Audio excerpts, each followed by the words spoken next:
بسم اللہ الرحمن الرحیم۔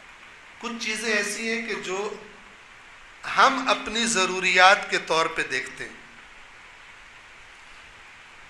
کسی کی ضرورت نوکری ہے، کسی کی ضرورت شادی ہے، کسی کی ضرورت گاڑی ہے، کسی کی ضرورت موٹر سائیکل ہے، کسی کی ضرورت کیا ہے، کسی کی ضرورت کیا ہے.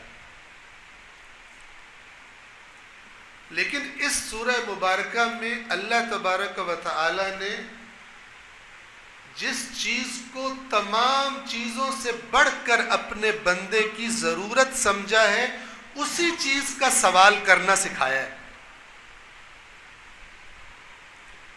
سورۃ الفاتحہ میں آپ متوجہ ہو کیا مانگتے ہیں؟ اللہ کی تعریفیں کر کر اسی کے سکھائے ہوئے طریقے سے بسم اللہ الرحمن الرحیم، الحمدللہ رب العالمین، الرحمن الرحیم، یہ تعریفیں. مالک یوم الدین، ایاک نعبد و ایاک نستعین، یہ ساری تعریفیں اسے اپنا سب کچھ مان کر ایک چیز مانتے. یعنی یہ ساری جو تعریف ہو رہی ہے ایک چیز مانگنے کے لیے ہو رہی ہے. اور یہ چیز اتنی اہم تھی کہ اللہ نے یہاں پر ہمیں آزاد نہیں چھوڑا کہ جو دل ہے مانگ لو میری تعریف کر کے، بلکہ فرمایا وہ مانگو جو میں تمہیں پابند کر رہا ہوں مانگنے کے لیے، اس لیے کہ تم وہ نہیں جانتے جو تمہارے بارے میں میں جانتا ہوں. تمہارا علم محدود ہے تمہاری ضروریات کے بارے میں، اور میرا علم کامل ہے، بے عیب ہے، بے نقص ہے تمہاری ضروریات کے بارے میں. جو اس دنیا کی زندگی میں تمہیں سب سے زیادہ چیز چاہیے، اس چیز کا نام اللہ کی طرف سے آنے والی ہدایت اور رہنمائی ہے.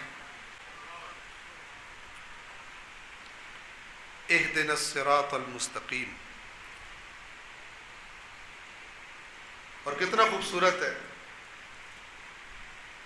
کہ ایک بندہ اپنی فکر میں نہ رہے، جماعت میں نماز پڑھنے والا ہے یا علیحدہ گھر میں نماز پڑھ رہا ہے، ہدایت مانگے گا تو صرف اپنے لیے نہیں مانگے گا، کہے گا ہماری ہدایت فرما.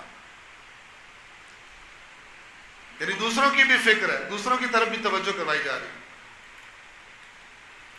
اس راستے کی طرف جو بالکل سیدھا ہے.